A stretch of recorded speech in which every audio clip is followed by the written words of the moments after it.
ये कौन से सब कुछ हो जाएगा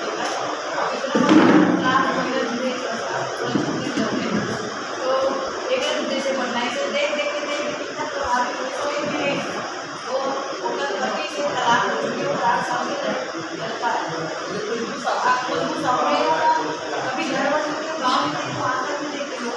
लेकिन घर में तो 3-4 बार मरते तो वो स्थिति में आपके संबंध होना चाहते हैं तो बेबी कर रहा है मकान में तो जो भी काम करना है बेबी तरह में कर रहा हूँ और तरीका नहीं आपके साथ उसके काम करूँ मैं क्यों हो सकते महिला संगठन जिंदाबाद जिंदाबाद जिंदाबाद।